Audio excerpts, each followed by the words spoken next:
Está no ar a Voz do Brasil. As notícias do governo federal que movimentaram o país no dia de hoje. Olá, boa noite. Boa noite para você que nos acompanha em todo o país. Terça-feira, 6 de maio de 2025. Vamos ao destaque do dia: desenvolvimento humano. Brasil sobe 5 posições em ranking global da Organização das Nações Unidas. Melhora na saúde, na renda e no desenvolvimento tecnológico foram apontados em relatório que colocou o país acima da média mundial. Caroline Blaut. O relatório também mostra avanços do país na área de inteligência artificial. E o principal motor é o Plano Brasileiro de Inteligência Artificial, com 23 bilhões de reais em investimentos.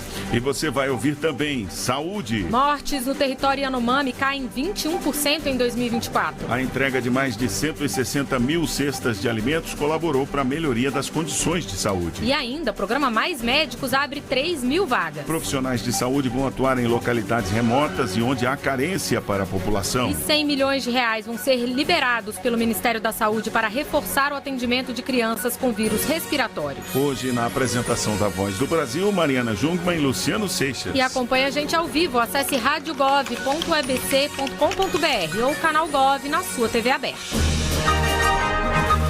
O Brasil subiu 5 posições no ranking global do Índice de Desenvolvimento Humano, o IDH. Resultado foi apresentado hoje em um relatório da Organização das Nações Unidas e leva em conta critérios como saúde, renda da população e desenvolvimento tecnológico do país. A nova colocação deixa o Brasil acima da média dos demais países. O IDH é um indicador criado pela Organização das Nações Unidas que mede o progresso dos países em 3 aspectos: expectativa de vida, acesso à educação e renda por pessoa. De acordo com o relatório apresentado pela ONU nesta terça-feira, em 2023 o Brasil saiu da 89ª para a 84ª colocação entre 193 nações avaliadas. E isso deve-se a avanços na renda e na melhoria de vida da população, conforme avaliou o ministro do Desenvolvimento e Assistência Social, Família e Combate à Fome, Wellington Dias. Melhorou a expectativa de vida e melhorou a renda, principalmente a renda dos mais pobres. É esse caminho que seguiremos ali trabalhando para melhor resultado. Regina Coelho Ribeiro, de Quixelô, no Ceará, viu sua vida mudar em 2023. Ao ser contratada na empresa em que estagiava, a engenheira civil teve uma melhora significativa na renda e, com isso, a chance de realizar seus sonhos. Graças a essa renda, já consegui ajudar muito a minha família. Ajudei meu pai a comprar um carro, ajudei a comprar móveis novos para casa, realizações pessoais.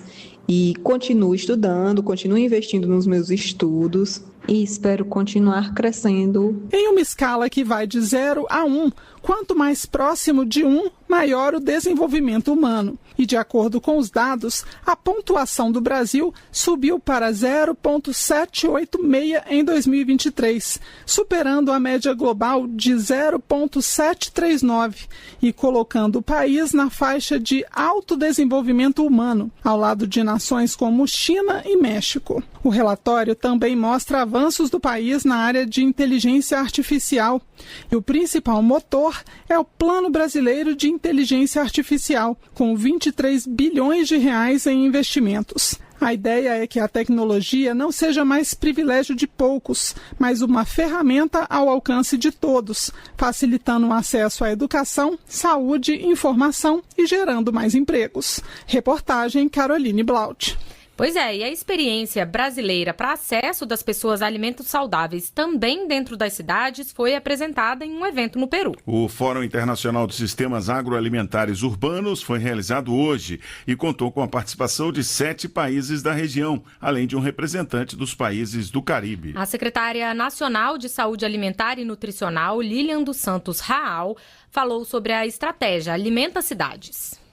Até o final do ano, nós chegaremos a todos os municípios acima de 300 mil habitantes do nosso país com essa estratégia Alimenta Cidades, reconhecendo as agendas, as políticas, as ações, os programas dos municípios. E o governo federal está entrando junto com esses municípios, ofertando uma assistência técnica para que essa agenda possa ser melhor coordenada, melhor trabalhada pelos municípios, para que esses municípios possam receber ofertas de políticas, de ações, de programas do governo federal, possam trabalhar conjuntamente, inclusive em rede, para a promoção da alimentação saudável. Dados do Ministério da Saúde apontam a redução no número de mortes da população Yanomami em 2024 por causas evitáveis, como malária, infecções respiratórias e desnutrição. Desde o início da emergência no território Yanomami em 2023, o número de profissionais na região aumentou em 158% e ultrapassou os 1.700. E também foram reabertos 7 polos base que haviam sido fechados pela falta de segurança das equipes de saúde por conta da presença do garimpo. O número de mortes no território Yanomami caiu 21% em 2024, segundo dados do Ministério da Saúde. A redução está ligada à ampliação da assistência na região, com aumento de 158% no número de profissionais, que passou de 690 para 1.781. O reforço permitiu ações mais eficazes contra doenças evitáveis como malária, que teve 42% menos óbitos, infecções respiratórias 47% e desnutrição 20%. A reabertura de 7 polos de saúde antes fechados por falta de segurança causada pelo garimpo levou o atendimento direto a mais de 5 mil indígenas. Hoje, os 37 polos estão em funcionamento, o que manteve a assistência na região.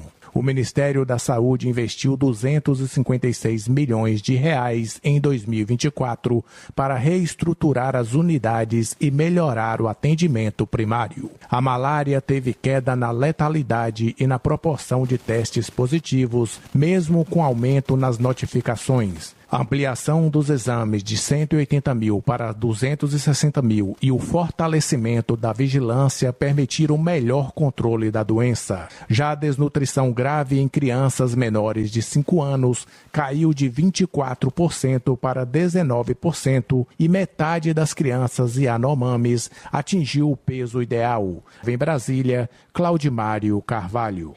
E a melhora na alimentação é um dos principais fatores que tem contribuído para a saúde do povo Yanomami. Hoje, uma das 366 comunidades da terra indígena que fica em Roraima receberam mais de 300 cestas de alimentos da Companhia Nacional de Abastecimento. Elas marcaram simbolicamente as mais de 160 mil cestas que já foram entregues aos Yanomami para ajudar a combater a desnutrição entre a população dessa etnia. O povo Yanomami, que ocupa o maior território indígena do Brasil, na região norte, recebeu uma doação de 378 cestas de alimentos nesta terça-feira da Companhia Nacional de Abastecimento, a CONAB. Essa entrega foi realizada numa aldeia em Roraima e representa as 160 mil cestas que já foram destinadas aos indígenas. Foi anunciada ainda a compra de outras 84 mil cestas que vão garantir mais um ano de alimentação para os Yanomami, em Roraima, Amazonas e Venezuela. É o que explica o presidente da CONAB, Edgar Preto. Nós estamos aqui para garantir que não faltará esse básico que é a alimentação. A CONAB, a FUNAI e o MDS estão dando essas garantias. Ao entregar essas 160 mil, garantindo que para o próximo ano toda a alimentação já vai estar assegurada. Em janeiro de 2023, o governo federal decretou emergência de saúde pública e humanitária no território Yanomami. Os motivos foram a alta mortalidade infantil, desnutrição e doenças como a malária. Várias ações foram desenvolvidas para socorrer os indígenas e os resultados começam a aparecer, segundo Joênia Wapichana, presidente da Fundação Nacional dos Povos Indígenas, a FUNAI. As vidas foram mantidas graças à alimentação que vem através da entrega das cestas básicas. E isso é uma parceria entre os órgãos do governo federal, uma ação interministerial, que somado aos esforços dos servidores que aí compõem essa força-tarefa, continua nessa missão para que ninguém possa morrer de fome. Júnior Recurari é um dos indígenas beneficiados com os alimentos. Ele afirma que as cestas salvaram muitas pessoas e trouxeram nova vida à comunidade. Estamos vendo as crianças brincando de novo, andando de novo, subindo de novo. As crianças doentes não sabem contar nome das árvores, nome das aves, Também em Roraima foram entregues 11 toneladas de alimentos para 3 cozinhas solidárias de Boa Vista. Gilcélia Ferraz Bezerra é coordenadora da Cozinha Solidária Moradia Digna do Movimento dos Trabalhadores Sem Teto. De segunda a sexta-feira, são servidas 365 refeições no local. Criança, idoso, portador de necessidade especial. Todos os dias a gente atende demandas de pessoas que realmente não têm como se alimentar no dia a dia. Mais informações em gov.br/Conab. Reportagem Lorena Pacheco. Foi anunciada agora há pouco a liberação de R$100 milhões para reforçar o atendimento a crianças com vírus respiratórios no Sistema Único de Saúde. O dinheiro vai ampliar a assistência hospitalar em período de alta de casos. Segundo o boletim da Fiocruz, em 2025 foram notificados mais de 45 mil casos de síndrome respiratória aguda grave no país, predominantemente entre crianças pequenas. Ainda como parte da resposta a esse quadro, o Ministério da Saúde vai promover o Dia D de vacinação contra a gripe em todo o país no próximo sábado, dia 10. Foram adquiridas 73 milhões de doses da vacina para atender todas as regiões do país. O programa Mais Médicos está com 3 mil vagas abertas para ampliar o atendimento e reduzir o tempo de espera no Sistema Único de Saúde. Os médicos interessados podem se inscrever até o dia 8 de maio. Para ampliar o acesso à atenção primária, foi lançado um novo edital do programa Mais Médicos, com 3.174 vagas disponíveis. Desse total, a maior parte será distribuída em 1.620 municípios e 108 vão ser destinadas a 26 distritos sanitários especiais indígenas. O objetivo é fortalecer a assistência nas regiões remotas e de maior vulnerabilidade social. Os trabalhadores do Mais Médicos integram as equipes de saúde da família e oferecem atendimento mais próximo da população. As oportunidades do programa estão distribuídas em 3 perfis: profissionais formados no Brasil com registro no Conselho Regional de Medicina, brasileiros formados no exterior e médicos estrangeiros habilitados. A brasileira formada em medicina na Bolívia, Inara Queiroz, se inscreveu nesse novo edital do programa. Para ela, participar do Mais Médicos será uma oportunidade de aprendizado, além de poder ajudar as populações mais necessitadas. A minha vontade de ingressar no Mais Médico é para eu aprender a ser uma médica melhor, a trabalhar assim na UBS com pessoas que precisam de verdade, em locais onde muita gente não quer ir, muitas pessoas que estão negligenciadas no momento, e esse contato com essas pessoas, elas vão me tornar uma médica melhor. O programa Mais Médicos garante assistência a mais de 63 milhões de brasileiros em todo o país e tem meta de alcançar 28 mil profissionais. Atualmente, a iniciativa possui cerca de 24.900 médicos atuando em mais de 4 mil municípios. E as inscrições do novo edital vão até o dia 8 de maio. Os médicos interessados devem acessar a página maismedicos.saude.gov.br e seguir as instruções. Reportagem Thaísa Vitória. Caminhões, empilhadeiras e esteiras são alguns dos equipamentos que vão ser entregues pelo programa Coopera Mais. Lançado hoje, é uma iniciativa do Ministério do Desenvolvimento, Indústria, Comércio e Serviços por meio da Agência Brasileira de Desenvolvimento Industrial. O programa prevê o investimento de quase 17 milhões de reais na industrialização da cadeia de reciclagem no Distrito Federal. A ação beneficiará 35 cooperativas e mais de 1.000 catadores. Aline Souza, representante do Movimento Nacional dos Catadores, disse que o programa vai auxiliar no desenvolvimento de atividades das cooperativas. Quando a cooperativa não tem um equipamento adequado para prestar esse serviço, ela tem que seguir outras alternativas, e dentre elas, alugar um caminhão até 5, 6 mil reais para poder conseguir um contrato para prestar esse serviço. Então, a chegada desses caminhões é também desonerar a cooperativa de uma atividade de um serviço que ela sabe fazer, e também não desonerar a renda dos catadores, porque esse valor que ela estava pagando de aluguel poderia estar tirando da renda dos catadores. O ministro e vice-presidente Geraldo Alckmin reforçou o impacto da reciclagem para a sociedade e economia do país. Isso tem uma função social. Nós geramos emprego e renda através da reciclagem. Tem uma função econômica. Quando eu compro uma latinha de alimento ou de bebida, se ela for feita de reciclagem, é mais barata. É mais barato eu pegar uma latinha e, através de reciclagem, fazer outra, do que eu pegar o alumina e produzir o alumínio. Então, é mais barato, a sociedade ganha, os produtos vão ficar mais baratos quando a gente utiliza a reciclagem.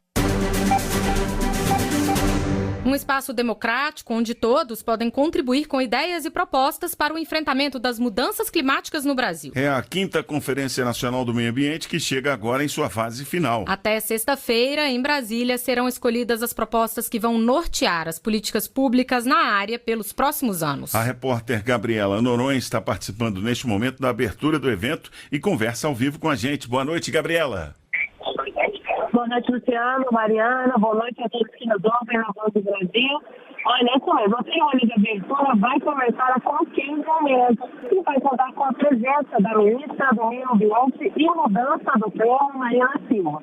Durante os próximos 4 dias, aqui no Centro Internacional de Convenções em Brasília, especialistas e representantes do governo e da sociedade civil que foram reunidos para pensarem juntos soluções para os desafios ambientais do país. A 5ª edição da Conferência Nacional do Meio Ambiente volta à agenda depois de 11 anos e vai contar com a participação de mais de 1.000 delegados que têm a missão de selecionar as 100 melhores propostas entre as que vinham sendo discutidas desde o ano passado. E essa conferência tem o diferencial de estabelecer a garantia de pelo menos 50% de mulheres e pessoas negras em cada delegação, além da participação obrigatória de povos e comunidades tradicionais. E olha, para garantir a pluralidade das discussões, o tema dessa edição é a emergência climática e o desafio da transformação ecológica. Para chegar às propostas que serão discutidas aqui, foram realizadas mais de 900 conferências e os debates envolveram mais de 2.500 cidades em todo o país. As propostas escolhidas vão servir de base para a atualização da política nacional sobre mudança do clima e a construção de um novo plano que vai orientar as ações brasileiras de enfrentamento à crise climática até 2035. Luciano, Mariana. Obrigada, Gabriela Noronha, pela participação ao vivo aqui na Voz do Brasil. Pela primeira vez no Brasil, as creches têm mais crianças negras do que brancas. De acordo com o governo federal, esse índice é resultado das políticas públicas e investimentos que estão alcançando as famílias mais vulneráveis. Dados do censo escolar revelaram que em 2024, a porcentagem de crianças negras nas creches chegou a 40,2%, enquanto a de crianças brancas foi de 38,3%. E essa proporção foi maior ainda nas creches públicas, com aumento de 38% para 45% em um ano. A presidente do Fundo Nacional de Desenvolvimento da Educação, FNDE, Fernanda Pacobaíba, lembra que investimentos governamentais foram decisivos para essa expansão. Em 2025, os investimentos continuam. Já entregamos 24 novas creches e pré-escolas, com mais de 6.500 vagas abertas, e vamos concluir outras 190 até o fim deste ano de 2025. Presidente de uma fundação que defende a causa da primeira infância, Mariana Luz, lembra que na escola as crianças garantem ainda uma alimentação saudável. A criança está numa escola integral, que nem todas estão, ela tem até 5 refeições mensagem por dia. A diretora de Políticas de Ações Afirmativas do Ministério da Igualdade Racial, Laila Carvalho, destaca que as mães negras são as que mais sofrem os impactos da desigualdade e que as creches permitem que elas melhorem de vida. Implica no avanço, por exemplo, das famílias conseguirem ter mais pessoas vinculadas a trabalhos formalizados, que é o desejo, né? E que a gente tem, então, sobretudo as mulheres negras podendo atuar no mercado de trabalho, ampliando a renda das famílias. E novas creches serão construídas na segunda etapa do novo PAC Seleções. O Ministério da Educação, MEC, vai destinar mais de R$1 bilhão para a construção de 500 novas creches e pré-escolas de educação infantil. Reportagem Graciele Bittencourt. Serão instaladas 260 cisternas no arquipélago de Marajó, no Pará, para atender escolas da ilha. As cisternas foram distribuídas em 17 municípios para garantir o abastecimento contínuo de alunos, funcionários e comunidades vizinhas das escolas beneficiadas. Um investimento de R$7.300.000 do Ministério do Desenvolvimento e Assistência Social, Família e Combate à Fome. O sistema faz a captação de água da chuva e inclui bombas e tratamento de água, permitindo o uso para consumo, higiene, alimentação e até irrigação de hortas escolares. A água será armazenada durante o inverno amazônico, de dezembro a maio, e vai suprir as necessidades das escolas no período de estiagem.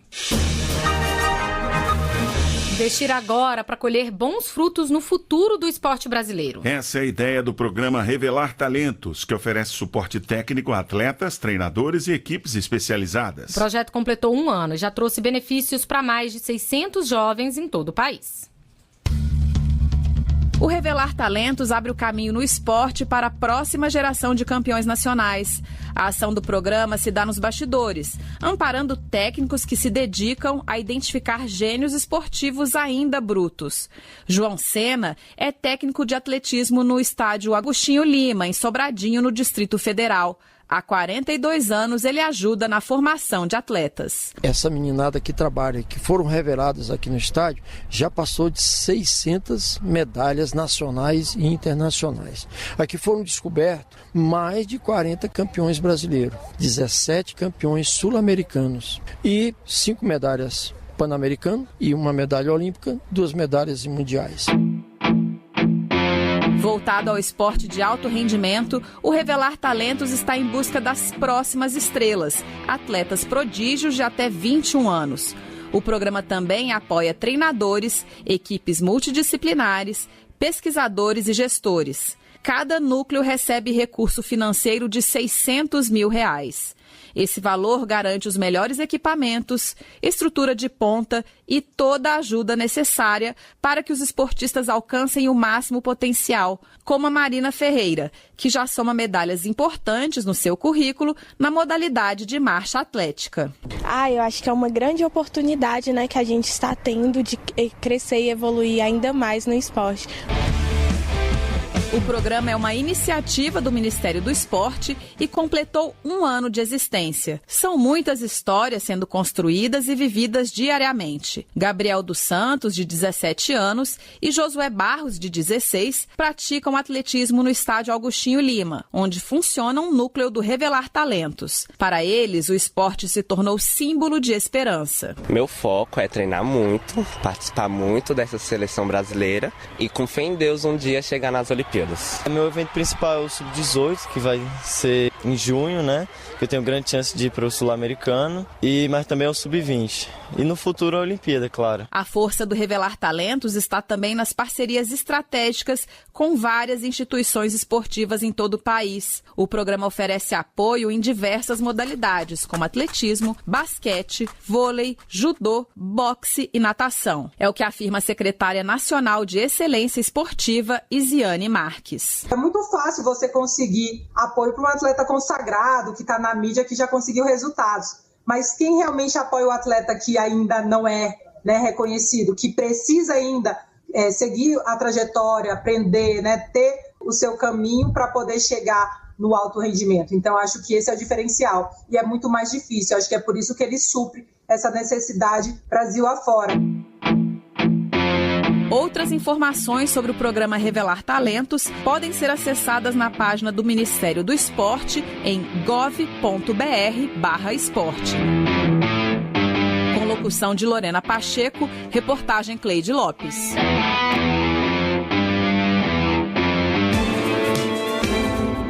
Novo mercado para o país. Foi autorizada a exportação de pescado de origem extrativa do Brasil para a Austrália. Segundo o Ministério da Agricultura e Pecuária, a abertura do mercado australiano representa oportunidade, especialmente na comercialização de atum, pescada, lagosta e corvina. Ano passado, o país exportou mais de 400 milhões de dólares em pescados. Com a abertura, já são 57 novos mercados esse ano, totalizando 357 novas oportunidades de negócio desde o início de 2023. E essas foram as notícias do governo federal. Uma realização da Secretaria de Comunicação Social da Presidência da República. Com produção da empresa Brasil de Comunicação. Fique agora com as notícias do Poder Judiciário e do Congresso Nacional. Boa noite. Boa noite para você e até amanhã.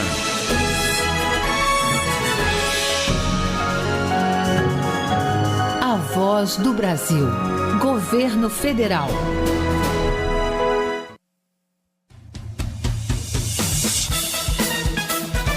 Você vai ouvir agora notícias do Poder Judiciário. Primeira turma do STF aceita a denúncia da PGR contra grupo acusado de promover desinformação em tentativa de golpe de Estado. STJ nega pedido para que a administradora de consórcio seja obrigada a registrar cessão de crédito. Vereador de Caxias do Sul é condenado por proferir discurso xenofóbico. Boa noite, eu sou Ariana Fonseca. E eu sou Walter Lima. A primeira turma do Supremo Tribunal Federal aceitou nesta terça-feira a denúncia da Procuradoria-Geral da República contra mais um grupo acusado de participação na trama de golpe de Estado.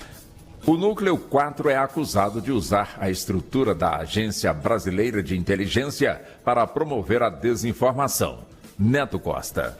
O Núcleo 4 é formado por 7 pessoas, a maioria militares. Ao receber a denúncia da PGR, o relator, ministro Alexandre de Moraes, destacou as provas que sustentam o recebimento da denúncia. Há provas que comprovam a colaboração premiadas e há dezenas de provas independentes e autônomas que corroboram nesse momento processual a ampla materialidade e indícios suficientes de autoria. Os demais ministros da primeira turma acompanharam o relator e receberam a denúncia por unanimidade. A Corregedoria Nacional de Justiça publicou um provimento que uniformiza os procedimentos para a atualização de certidão de nascimento para a adoção unilateral. Esse tipo de adoção ocorre quando alguém adota o filho do companheiro ou da companheira mediante decisão judicial. A norma define que, em caso de adoção unilateral, a certidão de nascimento da criança ou do adolescente adotado deverá ser atualizada com a substituição do nome do genitor biológico pelo nome da mãe ou do pai adotivo. Nesse tipo de adoção não há o cancelamento do registro original como ocorre na adoção bilateral, que é aquela em que a criança ou a adolescente passa a integrar uma família com quem não tem vínculo sanguíneo. A administradora de consórcio não é obrigada a registrar cessão de créditos referentes à cota de consórcio cancelada. Essa conclusão é do Superior Tribunal de Justiça. Fátima Uchoa.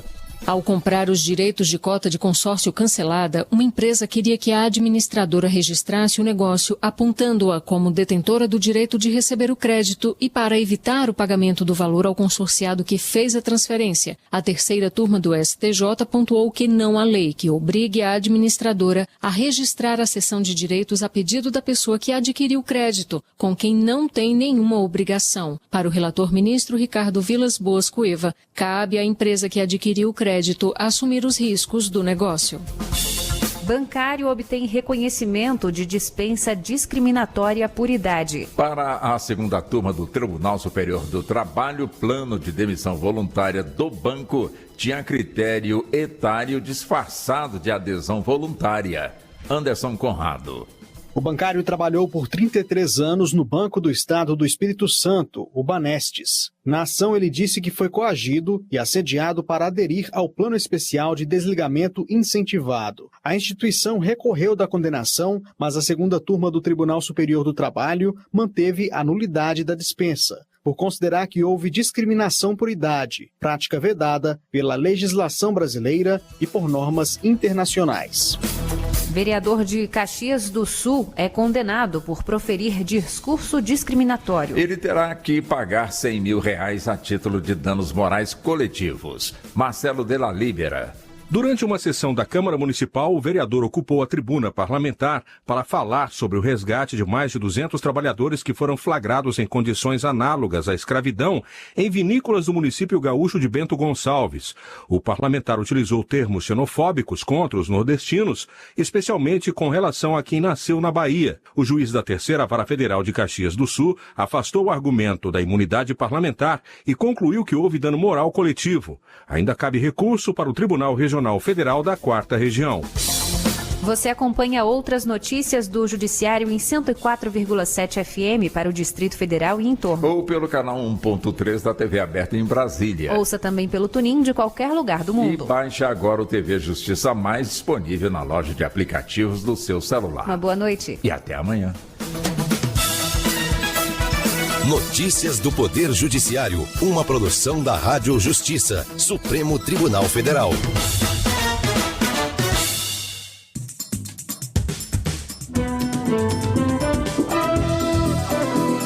Está no ar o Jornal do Senado. Eu sou Pedro Pincer e estes são os destaques de hoje do Jornal do Senado, que começa agora. Senado começa a discutir proposta de emenda à Constituição sobre educação inclusiva. Comissão aprova aumento de pena para crimes praticados em escolas. Estímulo à contratação de microempresas em licitações vai ao plenário. Boa noite. Os senadores começaram a discutir em primeiro turno a proposta que inclui na Constituição a garantia da educação inclusiva. A PEC estabelece que o direito não estará restrito a pessoas com deficiência, transtornos ou altas habilidades, mas a integrantes de grupos vulneráveis. Repórter Érica Christian. De autoria do senador Marcelo Castro, do MDB do Piauí, a proposta vai incluir na Constituição a garantia do ensino inclusivo em todos os níveis e modalidades, ou seja, da pré-escola à universidade. Para isso serão consideradas as características, interesses e necessidades de aprendizagem do aluno.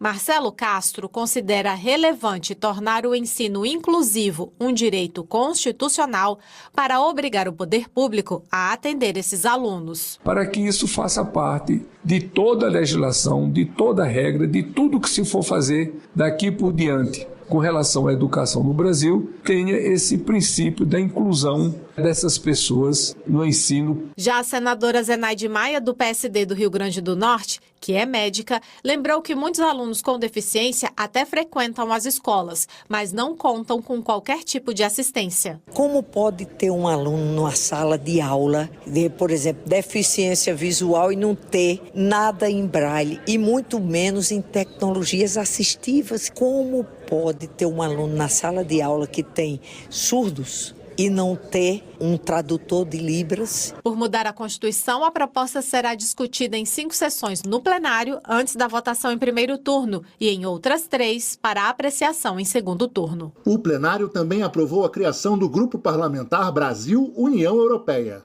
A iniciativa ganha relevância em meio ao acordo de livre comércio entre o Bloco Europeu e o Mercosul. De iniciativa do senador astronauta Marcos Pontes, do PL de São Paulo, o grupo parlamentar terá a atribuição de incentivar e desenvolver as relações entre o Senado e esse bloco de países. Segundo o autor, a criação desse colegiado ocorre em meio ao tarifaço imposto pelo presidente dos Estados Unidos, Donald Trump, que está obrigando as demais nações a investirem em outras relações comerciais. O Grupo Parlamentar Brasil-União Europeia, que é extremamente importante, né, para que nós possamos ampliar e aprofundar essas relações em muitos fatores, no fator econômico, meio ambiente, etc., que essas conversas precisam ser aprofundadas. O senador Jorge Cajuru, do PSB de Goiás, comparou os governos Lula III e de Jair Bolsonaro no atendimento às catástrofes que atingiram o Rio Grande do Sul. Segundo o parlamentar, Em 2022, o governo de Jair Bolsonaro foi omisso ao não socorrer o Estado, que naquele ano sofreu uma estiagem que trouxe prejuízos de 2,6% ao PIB gaúcho. Já em 2024, quando o Rio Grande do Sul foi atingido por enchentes severas, o governo Lula III, de acordo com Cajuru, foi rápido em suas ações, como, por exemplo, suspendendo o pagamento da dívida do Estado com a União por 3 anos e liberando recursos para a reconstrução de obras de infraestrutura e financiamentos para a retomada da economia local. Um índice superior ao do PIB brasileiro, que alcançou 3,4%. Isso, em grande parte, foi possível por causa da preocupação social que marca o governo Lula III, do qual o ministro dos Transportes é o maior responsável, Renan Filho, repito, um dos expoentes e homem de referência para qualquer governo deste país. O pedido de instalação da Comissão Parlamentar Mista de Inquérito para investigar desvios no INSS continua repercutindo no Senado. Márcio Bittar, do União do Acre, é um dos que defendem a medida. No entendimento do parlamentar, o Congresso Nacional deve apurar os supostos descontos indevidos e sem autorização feitos nas folhas de pagamento de aposentados e pensionistas do INSS. Para que uma CPMI seja instalada, é necessária a assinatura de 1/3 dos membros de cada casa do Congresso Nacional. Ou seja, é preciso que pelo menos 27 senadores e 171 deputados federais assinem o requerimento. O Congresso Nacional precisa averiguar essa roubalheira, descontos que não foram autorizados, empréstimos consignados que não foram autorizados, bilhões tirado da hora que a pessoa mais vai precisar, que é na época da sua aposentadoria. Portanto, a minha assinatura está nesse requerimento. A Comissão de Assuntos Econômicos aprovou uma proposta que dá mais chances para que micro e pequenas empresas vendam para o governo. O projeto segue em regime de urgência para o plenário. Repórter Marcela Cunha.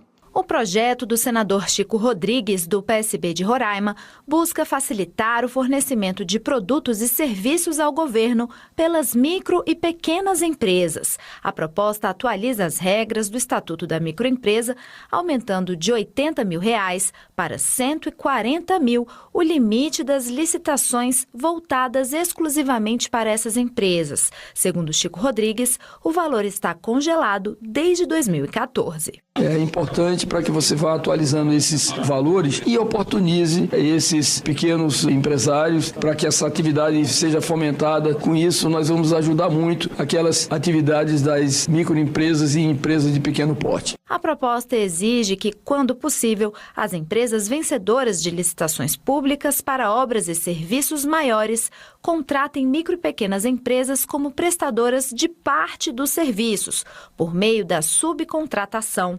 Hoje, isso é apenas uma opção.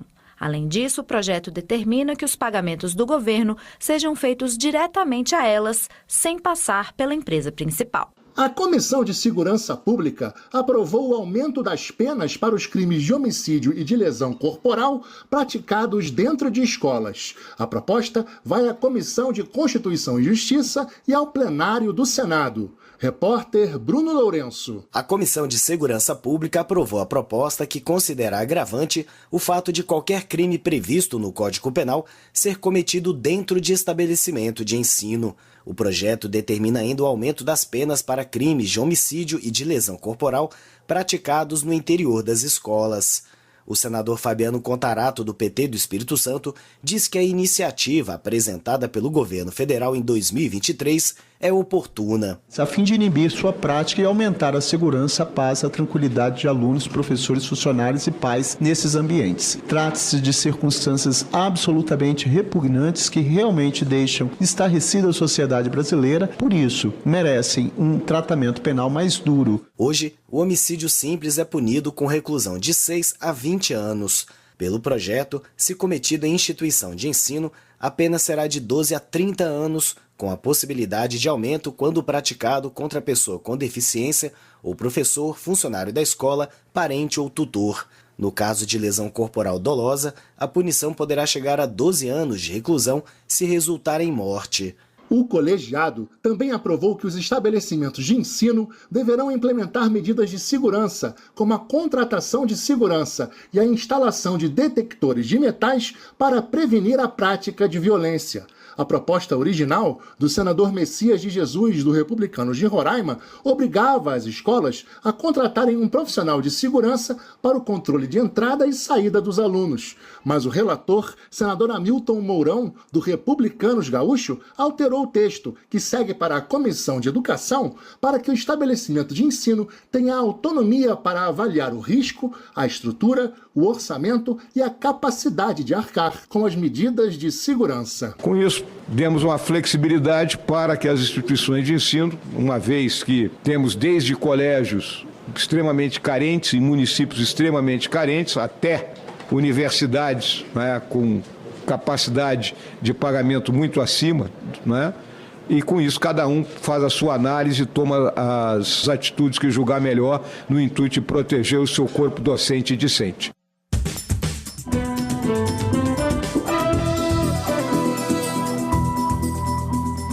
Com sonoplastia de Eliseu Caires, o Jornal do Senado fica por aqui. Acompanhe agora as notícias da Câmara dos Deputados. Boa noite.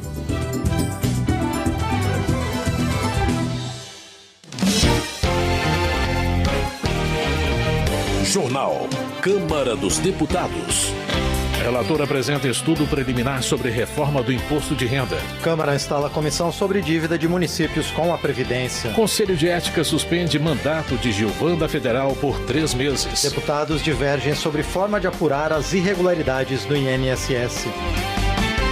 Boa noite. Caroline Detone, do PL catarinense, cobra a instalação da CPMI do INSS, destacando que 97% dos prejudicados pela fraude negam ter autorizado os descontos ou participar de sindicatos. Ela acusa o governo de permitir os desvios e responsabiliza o STF por favorecer as fraudes ao permitir a retomada da cobrança do imposto sindical. Carlos Jordi, do PL do Rio de Janeiro, acusa o governo federal de tentar barrar a instalação de uma CPMI para apurar as fraudes no INSS. Segundo ele, há uma articulação para retirar assinaturas, o que seria, na sua avaliação, uma confissão de culpa e desrespeito aos aposentados prejudicados. Jandira Fegari, do PCdoB do Rio de Janeiro, afirma que as fraudes no INSS tiveram início em gestões anteriores, quando faltou fiscalização e transparência. Segundo ela, o atual governo está apurando os crimes, interrompendo o esquema e buscando ressarcir os aposentados lesados. Rodrigo Estacho, do PSD do Paraná, acusa o governo federal de omissão diante das denúncias envolvendo o INSS. Ele alerta que o prejuízo pode ultrapassar 90 bilhões de reais, lesando pessoas que trabalharam a vida toda, e também cobra um posicionamento do judiciário.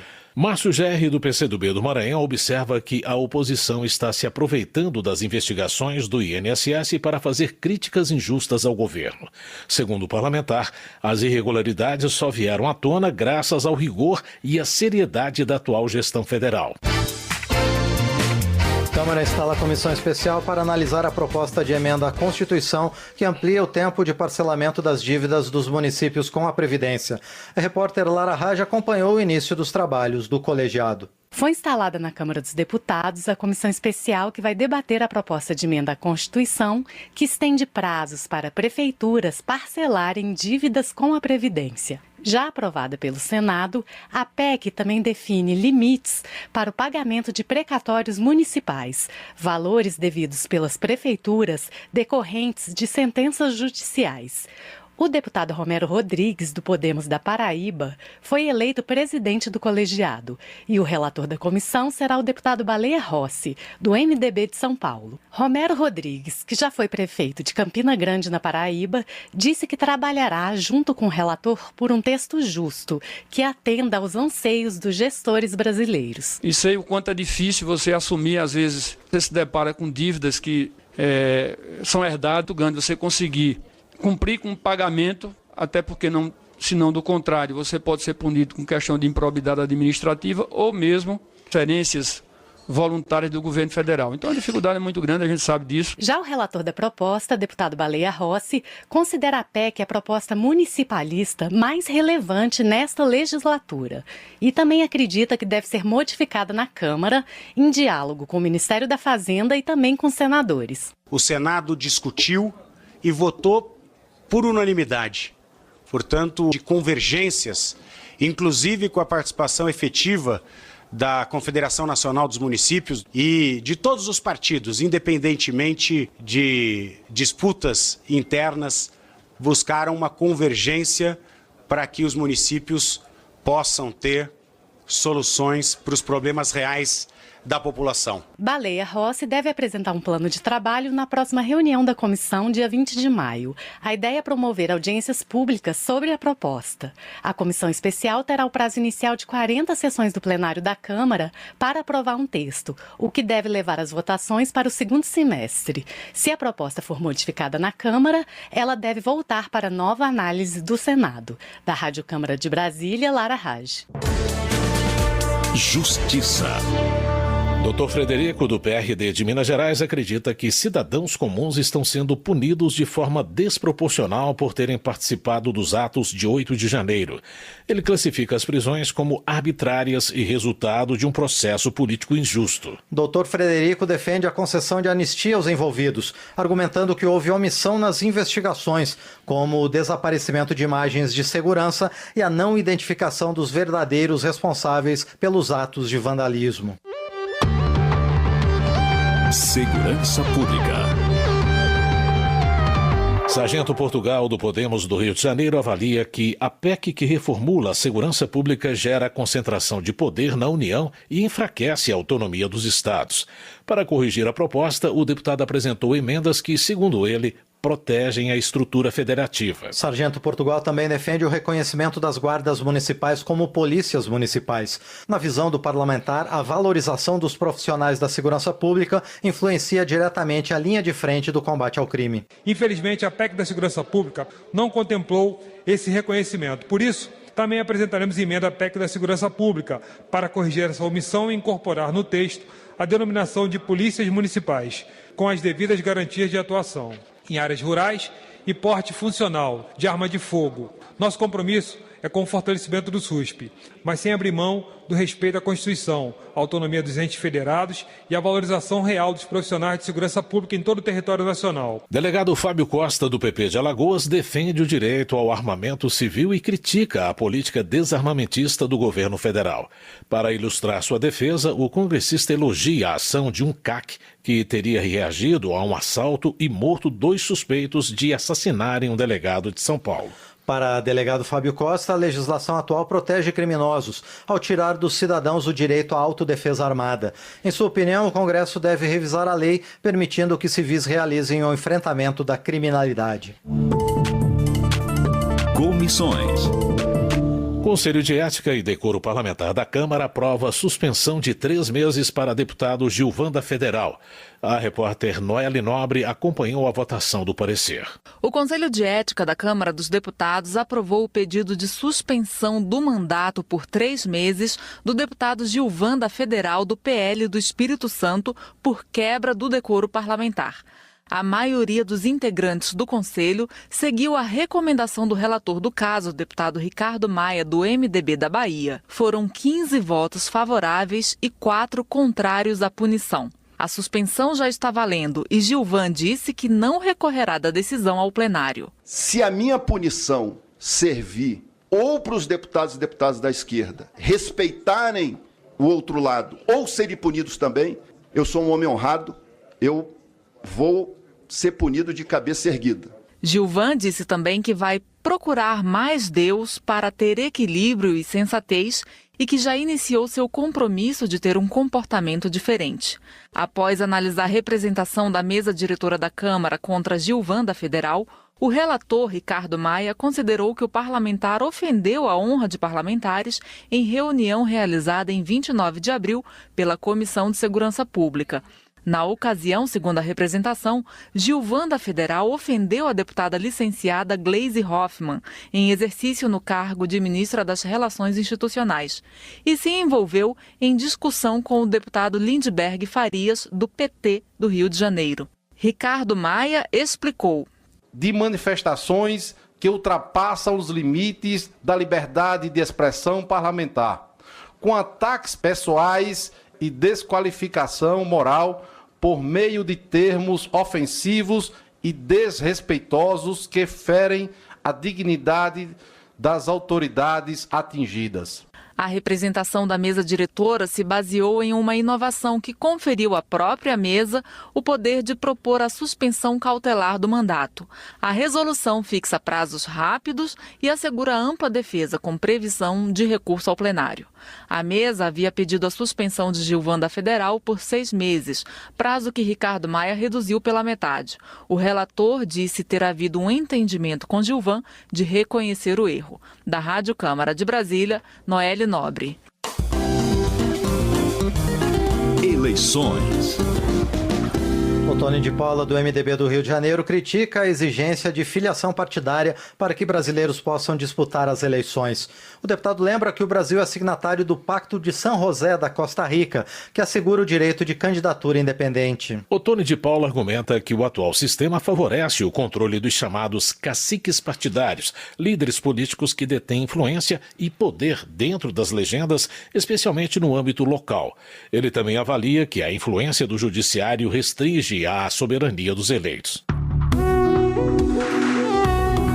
Política.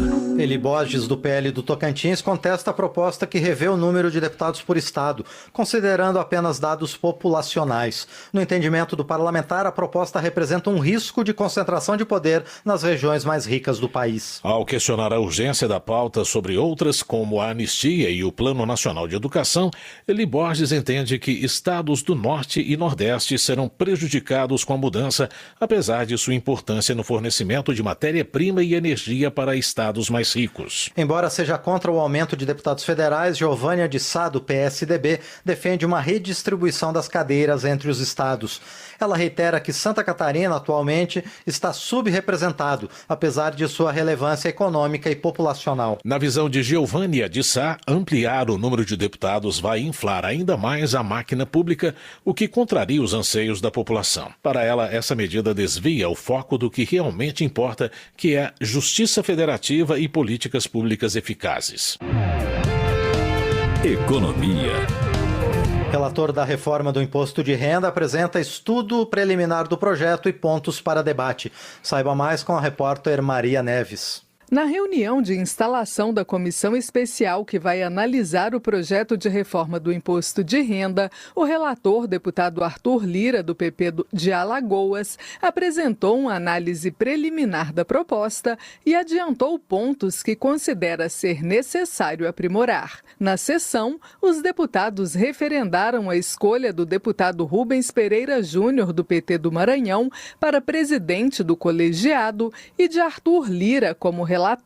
O projeto que a comissão vai analisar, enviado pelo Executivo ao Congresso em março, isenta a pessoa física que ganha até R$ 5.000 mensais do pagamento do imposto de renda. Além disso, quem tem rendimentos entre R$ 5.000 e R$ 7.000 por mês vai pagar uma alíquota reduzida. Como forma de compensar a perda de arrecadação com a medida, estimada pelo governo em 20 bilhões e meio de reais em 2026, o Executivo propõe aumentar a tributação de quem ganha mais de R$ 50.000 mensais ou R$ 600.000 anuais.